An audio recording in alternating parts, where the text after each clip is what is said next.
السلام عليكم ورحمة الله وبركاته. احنا في قلب الشاوية ومركز راس العين بعيد بواحد 3 كيلومترات تقريبا.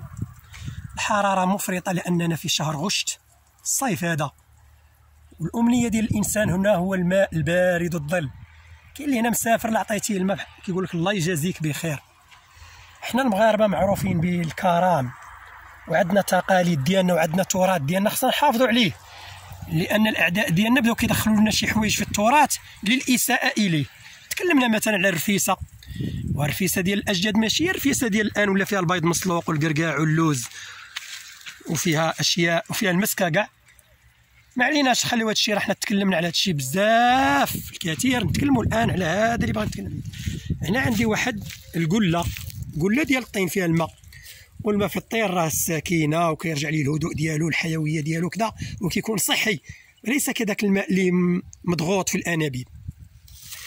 والانسان خلق الله من طين، وخاصنا نتعاملوا مع الطين، والاجداد ديالنا ضافوا هذا القطران. الريحه ديالو كاين اللي كتعجبو، طارد للحشرات منها الذباب مزيان. ولا بان لك شفتي شي واحد هنا مثلا كيكسر في هذا الطين بالماء ديالو، غتقول تحمق حشومه عليه الله يهديه، هذا عمل غير صالح، والناس محتاجه للماء كيكسر فيه، ما غاديش يعجبك الحال.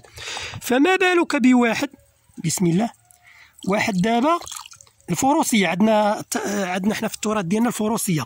علموا اولادكم ركوب الخيل مزيان، فروسيه زوينه، اللي هو اللباس التقليدي ديال الفارس والبارود، وعندهم السربه والمقدم ديالهم، وملي كتطلق هذيك الطلقات في نفس الوقت كتكون الزغاريد، العيالات كيزغرتوا وكيكونوا محتشمات، شو يعني واحد اللباس راكم عارفين الحيك وداك الشيء، ما نطولوش الموضوع. الان ولات السربه كيضربوا ديك الطلقه، كيضربوا لنا على واحد كيجيب هاد الجره عامره ماء، كيهرسها كيكسرها كيخربها وكيكب على راسو، والناس كتصور وشي حاجه. اذا عوض الزغاريد وداك الشيء ولا تهرسها. علاش تهرسها؟ فيها نعمه.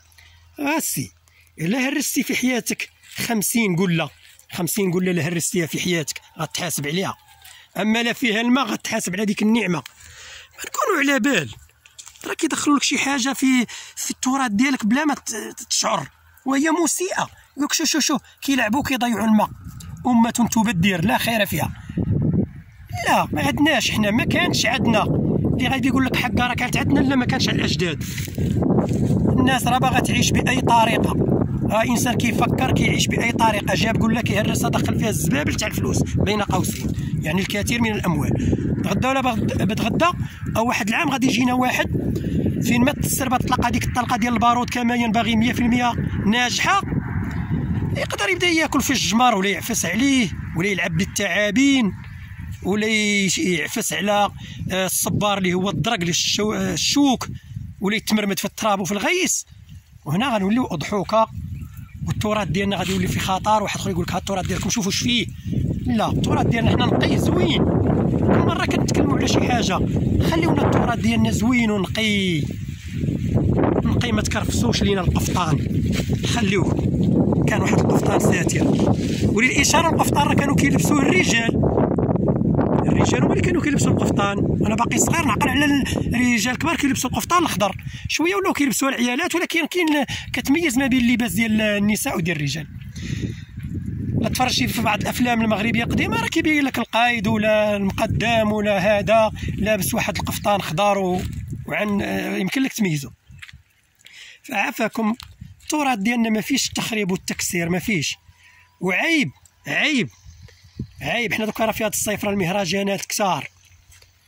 بالنسبه للفروسيه مزيان، حاجه اخرى راه ما مزياناش.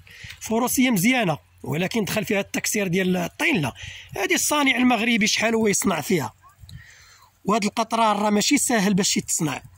والماء ضروري الحياه، نجينا نهزها ونهرسها فوق راسي ونطيحوا نصفروا عليه ونعطيوه الفلوس وكذا ويضحكوا علينا.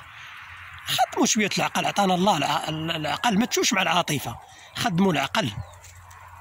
وصلى الله وسلم وبارك على سيدنا محمد وآله وصحبه.